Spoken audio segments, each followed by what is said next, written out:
പ്രിയപ്പെട്ട സുഹൃത്തുക്കളെ, nature life T വിയിലേക്ക് ഹാർദമായ സ്വാഗതം. നിങ്ങൾക്കും ഡോക്ടറാകാം, നിങ്ങളുടെ ഡോക്ടർ. നിങ്ങൾക്കും രോഗിയാകാം. നിങ്ങളുടെ കഴിവുകേട് കൊണ്ട്, ശ്രദ്ധക്കുറവ് കൊണ്ട്, ജാഗ്രതക്കുറവ് കൊണ്ട് നിങ്ങളുടെ തെറ്റായ ശ്വസനം, തെറ്റായ ജലപാനം, തെറ്റായ ഭക്ഷണം, തെറ്റായ ജീവിത പ്രവർത്തികൾ കൊണ്ട്. അതിനെ പരിഹരിക്കാൻ അവയെല്ലാം നേരെയാക്കുക എന്നുള്ളതല്ലാത്ത ഒരു കുറുക്കു വഴിയും, ഒരു മരുന്ന് വഴിയും, ഒരു ഓപ്പറേഷൻ വഴിയും ലോകത്തില്ല. മരുന്ന് വഴികളും ഓപ്പറേഷൻ വഴികളും ചെയ്താൽ നിങ്ങൾക്ക് രോഗം മാറുന്നില്ലേ എന്ന് ചോദിച്ചാൽ ചിലരൊക്കെ രക്ഷപ്പെടുന്നുണ്ട്. നല്ലൊരു ശതമാനം ആളുകളും കൂടുതൽ ഗതികേടിലേക്ക് വീഴുകയാണ്. താൽക്കാലികമായി രക്ഷപ്പെടുന്നവർ പോലും വലിയ കുഴപ്പങ്ങളിലേക്കാണ് പിൽക്കാലത്ത് വീഴുന്നത്. അമേരിക്കൻ പ്രസിഡന്റ് ഡൊണാൾഡ് ട്രംപ് നല്ലൊരു ശതമാനം ആളുകളുടെയും പരിഹാസപാത്രമാണ്. ട്രംപ് ഒരു അരഭ്രാന്തനാണ് എന്നാണ് പൊതുവെ മീഡിയയെല്ലാം സൃഷ്ടിച്ചിട്ടുള്ള ഒരു ഇമേജ്. അങ്ങേര് ലോകരാഷ്ട്രങ്ങൾക്കെല്ലാം താരിഫ് കൂടുതൽ ചുമത്തുന്നു, ഇന്ത്യക്കാരെ വെറുപ്പിക്കുന്നു. അങ്ങേര് നോക്കുന്നത് അങ്ങേരുടെ രാജ്യത്തിൻ്റെ കാര്യമാണ്. അങ്ങേരുടെ രാജ്യത്തിൻ്റെ നന്മ, ഇന്ത്യക്കാരൻ്റെ നന്മ നോക്കേണ്ട തലവേദനയൊന്നും അദ്ദേഹത്തിനില്ല എന്നുള്ളതാണ് അദ്ദേഹത്തിൻ്റെ ഭാഷ്യം. അങ്ങനെയാണ് ലോകത്തെ എല്ലാ ഭരണാധികാരികളും. ഇന്ത്യ എന്താണ് ശ്രീലങ്കയോട് ചെയ്യുക, എന്താണ് ബംഗ്ലാദേശിനോട് ചെയ്യുക, അതുപോലെയൊക്കെ തന്നെയാണ് അമേരിക്ക മറ്റ് രാജ്യങ്ങളോട്, ഇന്ത്യയോട് സഹിതം ചെയ്യുന്നത്. പണ്ട് കാലത്ത് ചണ്ഡാലനോട് പുലയൻ അയിത്തം പാലിച്ചിരുന്നു, പുലയനോട് ഈഴവൻ അയിത്തം പാലിച്ചിരുന്നു, ഈഴവനോട് നായര് അയിത്തം പാലിച്ചിരുന്നു, നായരോട് തൊട്ടുകൂടായ്മയും തീണ്ടിക്കൂടായ്മയും നമ്പൂരിയും പാലിച്ചിരുന്നു. അതുപോലെയാണ് ലോകക്രമം. ലോകത്ത് എല്ലാ മനുഷ്യർക്കും വേണ്ടി എന്ന സമീപനമുള്ള ഒരു ഗവൺമെൻറ്റും ഇല്ല. തൻ്റെ പ്രദേശത്തെ ജനങ്ങൾക്ക് വേണ്ടി, തൻ്റെ രാജ്യത്തെ ജനങ്ങൾക്ക് വേണ്ടി. അത് ശരിയാണോ? അല്ല. തൻ്റെ രാജ്യത്തിൽ തൻ്റെ പാർട്ടിക്കാർക്ക് വേണ്ടി, തൻ്റെ പാർട്ടിക്ക് വോട്ട് ചെയ്തവർക്ക് വേണ്ടിയുള്ളൊരു ഭരണം, അതിൽ തന്നെ തൻ്റെ പാർട്ടിയിൽ, തൻ്റെ ഗ്രൂപ്പിൽ നിൽക്കുന്നവർക്ക് വേണ്ടിയുള്ള ഭരണം. ലോകക്രമം അങ്ങനെയാണ്, സർക്കാരുകൾ അങ്ങനെയാണ്. കൃത്യമായി പറഞ്ഞാൽ സർക്കാരുകളെല്ലാം തന്നെ ജനവിരുദ്ധമാണ്. ജനങ്ങളുടെ താല്പര്യം പാലിച്ചാൽ കുത്തകകൾ, കോർപ്പറേറ്റുകൾ, വൻകിട മുതലാളിമാർ സർക്കാരിനെ മറിച്ചിടും. ഞാനിതെല്ലാം പറഞ്ഞത് വളരെ പ്രത്യേകമായ ഒരു കാര്യത്തിലേക്ക് കടക്കാൻ വേണ്ടിയിട്ടാണ്. ട്രംപ് അദ്ദേഹത്തിൻ്റെ വിദേശ നയങ്ങളോട് പലതിനോടും ശക്തമായ വിയോജിപ്പുള്ള ഒരാളാണ് ഞാൻ. പക്ഷേ വാക്സിനെക്കുറിച്ചും അലോപ്പതി ചികിത്സകളെക്കുറിച്ചും ചില കാര്യങ്ങൾ അദ്ദേഹം പറഞ്ഞിട്ടുണ്ട്. ഇപ്പോൾ പാരാസിറ്റമോളിനെ കുറിച്ച് അദ്ദേഹം പറഞ്ഞിരിക്കുന്നു. അതൊക്കെ 100% ശരി തന്നെയാണ് എന്ന് ഞാൻ പറയാൻ കാരണം എവിഡൻസ് വെച്ചുകൊണ്ടാണ്. സയൻറ്റിഫിക് റിസർച്ചുകളും ആ റിസർച്ചിനെ ബേസ് ചെയ്ത് ഒരു ചികിത്സകൻ എന്ന നിലയ്ക്കുള്ള എൻ്റെ അനുഭവങ്ങൾ കൂടി കൂട്ടിച്ചേർത്തും നിരീക്ഷണങ്ങൾ കൂടി കൂട്ടിച്ചേർത്തും രൂപപ്പെടുത്തിയിട്ടുള്ളതാണ് എൻ്റെ ധാരണകൾ. അതിൽ ചില കാര്യങ്ങൾ ട്രംപ് പറയുമ്പോൾ, ഇപ്പോൾ നാഷണൽ ഇൻസ്റ്റിറ്റ്യൂട്ട് ഓഫ് ഹെൽത്ത് പറയുമ്പോൾ, ഫുഡ് ആൻഡ് ഡ്രഗ് അഡ്മിനിസ്ട്രേഷൻ പറയുമ്പോൾ ചിരിക്കണോ കരയണോ എന്നറിയാൻ വയ്യാത്തൊരവസ്ഥയിലാണ് ഞാൻ. വാക്സിനുകൾ ഓട്ടിസം ഉണ്ടാക്കും എന്ന് ട്രംപ് നേരത്തെ പറഞ്ഞിട്ടുണ്ട്. ആരോഗ്യമുള്ള കുട്ടികൾ പീഡിയാട്രീഷ്യൻ്റെ, ശിശുരോഗ വിദഗ്ധൻ്റെ അടുത്തേക്ക് പോകുന്നു. അവിടെ നിന്ന് വാക്സിനുകൾ കിട്ടുന്നു. പിന്നീട് ആ കുട്ടികൾ മന്ദബുദ്ധികളാകുന്നു, ഒട്ടിസം ബാധിച്ചവരാകുന്നു എന്ന് ട്രംപ് പറഞ്ഞു. വലിയ വിമർശനമാണ് അതിനെതിരെ അദ്ദേഹത്തിന് നേരെ ഉണ്ടായത്. ഭയങ്കര അറ്റാക്കായിരുന്നു. അമേരിക്കൻ പ്രസിഡന്റിനെതിരെ പ്രസിഡന്റാകുന്നതിന് തൊട്ട് മുമ്പാണ് അദ്ദേഹം അത് പറഞ്ഞത്. വലിയ വിമർശനമാണ് ഉണ്ടായത്. റോബർട്ട് കെന്നഡിക്കെതിരെ സോഷ്യൽ മീഡിയയിൽ നിന്ന് അദ്ദേഹത്തിൻ്റെ സൈറ്റുകൾ ബ്ലോക്ക് ചെയ്തു. കെന്നഡി, അമേരിക്കൻ പ്രസിഡൻ്റായിരുന്ന കെന്നഡി കുടുംബത്തിലെ ഒരാൾക്കെതിരെ വാക്സിൻ്റെ അപകടങ്ങളെക്കുറിച്ച് പറഞ്ഞതിനുണ്ടായ ആക്രമണം ശാസ്ത്രീയമായ ആക്രമണമാണ്. ശാസ്ത്രത്തിൻ്റെ മുഖം മൂടി വെച്ച കച്ചവട കുതന്ത്രക്കാരുടെ ആക്രമണമാണ്. ഇപ്പോൾ ട്രംപ് പറഞ്ഞിട്ടുള്ളത് ഗർഭിണികൾ പാരാസിറ്റമോൾ കഴിക്കരുത്. ടൈനലോൾ, പെനഡോൾ, സാര, ടിഫി, ഡോളോ, ഫെപ്പാനിൽ, ബെപ്പാനിൽ, ക്രോസിൻ, അൽജിനാമോൾ, പാസിമോൾ, പീമോൾ, ഇങ്ങനെ 100-200 പേരുകളിലാണ് പാരാസിറ്റമോൾ അറിയപ്പെടുന്നത്. അതല്ലാതെ പാരാസിറ്റമോളും മെഫാനിക് ആസിഡും മെഫ്റ്റാൽഫോട്ട് ഇങ്ങനെ പലതുമായി കൂടിച്ചേർന്നിട്ടുള്ള കോമ്പിനേഷൻ ഡ്രഗുകളും ഏതാണ്ട് 100-200 ഉണ്ട്. ഈ പാരാസിറ്റമോൾ ഗർഭിണികൾ കഴിച്ചാൽ കുട്ടികൾക്ക് ഓട്ടിസം ഉണ്ടാകുമെന്നാണ് ഡൊണാൾഡ് ട്രംപ് പറഞ്ഞിട്ടുള്ളത്. ട്രംപ് അത് പറഞ്ഞിട്ടുള്ളത് നാഷണൽ ഇൻസ്റ്റിറ്റ്യൂട്ട് ഓഫ് ഹെൽത്തിൻ്റെയും ഫുഡ് ആൻഡ് ഡ്രഗ് അഡ്മിനിസ്ട്രേഷൻ്റെയും കണ്ടെത്തലുകളിൽ നിന്നാണ്. ഇതുകൂടെ ട്രംപ് പറഞ്ഞതോടെ ഇപ്പോൾ ലോകമൊട്ടാകെ വമ്പിച്ച ബഹളം നടക്കുകയാണ്, ശാസ്ത്രീയ ബഹളം. അനേകം ശാസ്ത്ര സംഘങ്ങൾ, Lancet, BMJ British medical journal, ഇങ്ങനെ നിരവധി അംഗീകൃതമായ ശാസ്ത്രീയ സ്ഥാപനങ്ങളും അല്ലാത്ത സ്ഥാപനങ്ങളും ഒക്കെ വലിയ കോലാഹലമാണ് ട്രംപിനെതിരെ ഉയർത്തുന്നത്. അവർ പറയുന്നത് ഗർഭിണികളിൽ പാരാസെറ്റമോൾ ആപത്തുണ്ടാക്കും, ജനിക്കുന്ന കുട്ടികൾക്ക് മന്ദബുദ്ധിത്തരം, ശ്രദ്ധക്കമ്മി രോഗം, autism, attention deficiency disorder, attention deficiency and hyper active disorder, ഇതൊക്കെ ഉണ്ടാക്കുമെന്നതിൻ്റെ തെളിവുകൾ വേണ്ടത്രയായിട്ടില്ല. കൃത്യമായി നേരിട്ടുള്ള ലിങ്ക് എസ്റ്റാബ്ലിഷ് ചെയ്തിട്ടില്ല. ചില പഠനങ്ങളിൽ കണ്ടു എന്ന് കരുതിയിട്ട് അങ്ങനെ അങ്ങ് കൺക്ലൂഷനിലേക്ക് ജമ്പ് ചെയ്യാൻ സാധിക്കില്ല. അത്രേ പറയുന്നുള്ളൂ. 100% തെറ്റാണെന്നോ അങ്ങനെ ഒരു പഠനവും കണ്ടെത്തിയിട്ടില്ല എന്നോ ഒന്നും പറയുന്നില്ല. ബഹുഭൂരിഭാഗം പഠനങ്ങളിലൂടെയും പാരാസിറ്റമോളിനെ കുറിച്ചുള്ള 43 പഠനങ്ങളിലൂടെ ഞങ്ങൾ കടന്നു വന്നപ്പോൾ അങ്ങനെ കാണാൻ കഴിഞ്ഞില്ല എന്നാണ് ലാൻസെറ്റിലെ ഒരു ലേഖനം പറയുന്നത്. ആ പറയുന്നത് ശരിയാണ്. നിലവിലുള്ള പഠനങ്ങളെല്ലാം കൂടി കാച്ചിക്കുറിച്ച് നോക്കിയാൽ പാരാസിറ്റമോൾ ഗർഭിണികൾ കഴിച്ചാൽ കുട്ടികൾക്ക് ഓട്ടിസം ഉണ്ടാക്കുമെന്ന് കണ്ടെത്തിയിട്ടില്ല. പക്ഷെ ചില പഠനങ്ങൾ കണ്ടെത്തിയിട്ടുണ്ട്.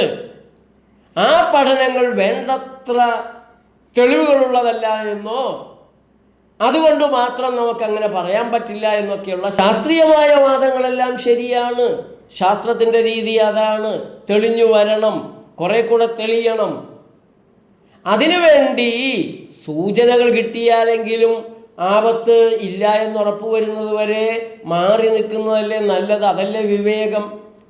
ശാസ്ത്രത്തിൻ്റെ ഒരു രീതി, മെത്തഡോളജി അങ്ങനെയാണ്. പക്ഷേ അവർ തമ്മിലുള്ള തർക്കങ്ങളെല്ലാം തീരുന്നത് വരെ പാരാസെറ്റമോൾ ഗർഭിണികൾ കഴിച്ചാൽ ഓട്ടിസം കുഞ്ഞിനുണ്ടാകില്ല എന്ന് അവർ തമ്മിലുള്ള ശാസ്ത്രീയ തർക്കം കഴിഞ്ഞ് ഉറപ്പുവരുന്നത് വരെ കഴിക്കാതിരിക്കുന്നതാണ് ജനങ്ങളുടെ ശാസ്ത്രീയ സമീപനമെന്നാണ് തിരിച്ചറിയേണ്ടത്. നിങ്ങൾക്ക് തെളിഞ്ഞിട്ടില്ല, അല്ല എന്ന് ഉറപ്പായിട്ടില്ല. പുതിയ പഠനങ്ങൾ വരുന്നത് ഇങ്ങനെയാണ്. ശരിയായ പഠനങ്ങളെന്ന് നിങ്ങൾ പറയുന്നതെല്ലാം നടത്തി നേരെയാകുന്നത് വരെ ഞങ്ങൾ തൽക്കാലം കഴിക്കുന്നില്ല കേട്ടോ. ഈ ഒരു സമീപനമാണ് ജനങ്ങളുടെ ഭാഗത്തു നിന്നുള്ള സമീപനം. ഇനി എന്താണ് ഇവർ പറയുന്ന ശാസ്ത്രീയ പഠനങ്ങളുടെ ഒരു അവസ്ഥ എന്ന് നമുക്ക് നോക്കാം. അല്ലെങ്കിൽ ഒരു കാര്യം ചെയ്യാം, ട്രംപ് എന്താണ് ഈ പാരാസെറ്റമോൾ ഓട്ടിസത്തെക്കുറിച്ച് പറഞ്ഞത് എന്നത് നമുക്കൊന്ന് നോക്കാം. അദ്ദേഹം പറഞ്ഞത് ടൈനലോൾ, പാരാസെറ്റമോൾ എന്നുള്ളത് ജനറിക് പേരും, ടൈനലോൾ, പെനഡോൾ, സാര, ടിഫി, ഡോളോ, ക്രോസിൻ, അങ്ങനെയുള്ളതെല്ലാം അതിൻ്റെ ബ്രാൻഡ് പേരുകളുമാണ്. ബ്രാൻഡ് പേരുകൾ കമ്പനികൾ ഇറക്കുന്ന പാരാസിറ്റമോളിന് അവർ കൊടുക്കുന്ന പേര്. Tylenol is not good. All right, I will say it. It is not good. Trump said. Tylenol നല്ലതല്ല, ഞാനിത് പറയും, അതൊട്ടും നല്ലതല്ല. For this reason the FDA, the Food and Drug Administration, are strongly recommending that women limit Tylenol use during pregnancy unless medically necessary. അതുകൊണ്ട് Trump പറയുന്നു, ഈ ഒരു കാരണം കൊണ്ട് ഇത് നല്ലതല്ല. ഈ ഒരു കാരണം കൊണ്ട് അമേരിക്കയുടെ ഫുഡ് ആൻഡ് ഡ്രഗ് അഡ്മിനിസ്ട്രേഷൻ, ഗവൺമെൻറ്റിൻ്റെ ഡിപ്പാർട്ട്മെൻറ്റ് ശക്തമായി പറയുന്നു, സ്ത്രീകൾ ഗർഭാവസ്ഥയിൽ ടൈനലോളിൻ്റെ ഉപയോഗം പരമാവധി ഒഴിവാക്കണം. അത്രയ്ക്ക് വൈദ്യ കാരണങ്ങളുണ്ടെങ്കിൽ മാത്രമേ കഴിക്കാവൂ. Trump once again claimed a link between vaccines and autism. Trump ഒരിക്കൽ കൂടെ ആവർത്തിച്ചു, വാക്സിനുകൾ ഓട്ടിസം ഉണ്ടാക്കുന്നുണ്ട് എന്ന്. Trump cited rising autism rates are reason for action. ഈ ഓട്ടിസം വളരെ കൂടുതലായിട്ട് കൂടി വരുന്നു എന്നുള്ളത് കൊണ്ട് കൂടിയാണ്. And it is true that diagnosis of the condition have risen rapidly over the past 30 years. വളരെ ശരിയാണിത്. പാർശ്വവ്യാധി പോലെ ഇങ്ങനെ പടർന്ന് കൂടുകയാണ്. അതേസമയം ട്രംപിൻ്റെ ഈ പ്രഖ്യാപനത്തെ ശരിവെച്ചുകൊണ്ട് പിന്തുണച്ചുകൊണ്ട് American department of health and human services HHS മുന്നോട്ട് വന്നിട്ടുണ്ട്. അവർ ചൂണ്ടിക്കാണിക്കുന്നത് ജേണൽ ഓഫ് അമേരിക്കൻ മെഡിക്കൽ അസോസിയേഷനിൽ ജാമ എന്ന് പറയും, JAMA, അതിൻ്റെ സൈക്യാട്രി വിഭാഗത്തിൽ വന്ന ലേഖനമാണ്. 2000 ആണ്ടിൽ വന്ന പഠനമാണ്. Observational study published in JAMA psychiatry .7. This found a higher acetaminophen burden. Acetaminophen എന്ന് പറയുന്നത് അമേരിക്കയിൽ പാരാസിറ്റമോളിനെ കുറിച്ച് അങ്ങനെയാണ് പറയുക, അതിനെ വിളിക്കുന്ന പേരാണ് acetaminophen. Acetaminophen burden associated with higher odds of attention deficit hyperactivity disorder ADHD, autism spectrum disorder ASD, and coexisting AHD with ASD. ഇപ്പോൾ വളരെ കൂടിയ attention deficiency and hyperactivity അല്ലെങ്കിൽ disorder, autism spectrum disorder ASD, ഇത് രണ്ടും കൂടി കൂടിയതും കണ്ടുവരുന്നുണ്ട്. അപ്പോൾ അതിൻ്റെ വിമർശകർ പറയുന്നത് അതൊരു ഒബ്സർവേഷണൽ സ്റ്റഡിയാണ്, അതിനെ നമുക്ക് അങ്ങനെ 100% ശരിയെന്ന് പറയാൻ സാധിക്കില്ല, വേറെ പല കാരണങ്ങളുണ്ടെങ്കിൽ ആ രീതിയിലാണ് ഉപ്പും കളവാക്കുന്നത്. Trump administration is also reported to have looked at a systemic review published in environmental health in August. Environmental health എന്ന പ്രസിദ്ധീകരണത്തിൽ കഴിഞ്ഞ ഓഗസ്റ്റിൽ വന്ന റിപ്പോർട്ടിനെയും ട്രംപ് അഡ്മിനിസ്ട്രേഷൻ ഉദാഹരിക്കുന്നുണ്ട്. Which found that from 46 studies looking at the link, the evidence is consistent with an association between prenatal acetaminophen exposure and increased risk of neurodevelopmental disorders such as ADHD and ASD. അപ്പോൾ ആ റിപ്പോർട്ടിൽ 46 പഠനങ്ങൾ പരിശോധിച്ചപ്പോൾ paracetamol ഉപയോഗം, ഗർഭിണികളിലെ ഉപയോഗം, അതേപോലെ ജനിച്ച ഉടനെയുള്ള കുഞ്ഞുങ്ങളിലെ ഉപയോഗം, ന്യൂറോ ഡെവലപ്മെൻറ്റ് ഡിസോർഡേഴ്സ്, തലച്ചോറുമായി ബന്ധപ്പെട്ട നാഡീഞരമ്പുകളുമായി ബന്ധപ്പെട്ട തകരാറുകൾ, പ്രത്യേകിച്ച് attention deficiency and hyper activity disorder, autism spectrum disorders, ഇതെല്ലാം ബന്ധപ്പെട്ടിരിക്കുന്നു എന്ന് കാണുകയുണ്ടായി.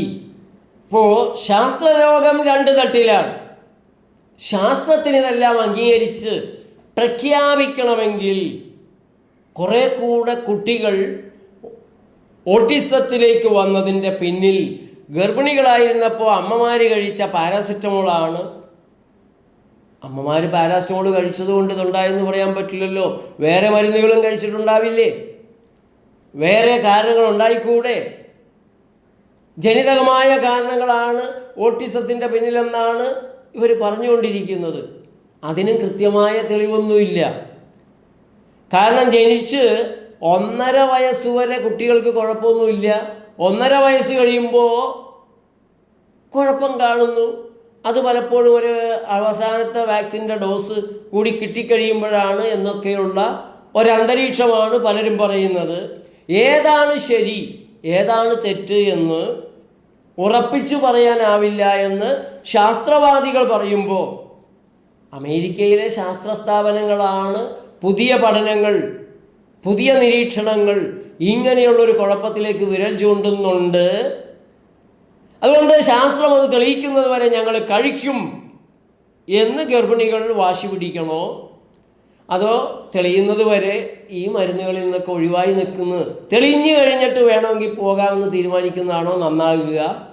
അപ്പോൾ ശാസ്ത്രവാദികൾ പറയും, പനി മരുന്ന് കൊണ്ട് മാറ്റിയില്ല എങ്കിൽ ഗർഭിണികളിലെ ഗർഭസ്ഥ ശിശുവിന് തകരാറുകൾ ഉണ്ടാകും. അതുകൊണ്ട് നിങ്ങൾ പാരാസെറ്റമോൾ കഴിക്കുന്നതായിരിക്കും സുരക്ഷിതം എന്നായിരിക്കും അവർക്ക് പറയാനുണ്ടാകുക.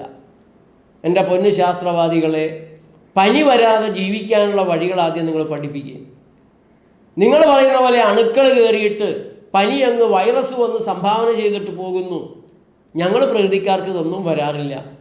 ഞങ്ങൾ തെറ്റായ ഭക്ഷണപാനീയങ്ങൾ കുറച്ച് നാൾ അടുപ്പിച്ച് കഴിക്കുകയോ അടുപ്പിച്ച് ഉറക്കം വളരെ വൈകുകയോ ഒക്കെ ചെയ്താൽ ഇൻഫ്ലമേഷൻ്റെ ഫലമായിട്ട് ഒരു പനി ഉണ്ടാകുന്നത് നിരന്തരം അനുഭവിക്കുന്നവരാണ്, കാണുന്നവരാണ്, മനസ്സിലാക്കുന്നവരാണ്, തിരിച്ചറിയുന്നവരാണ്.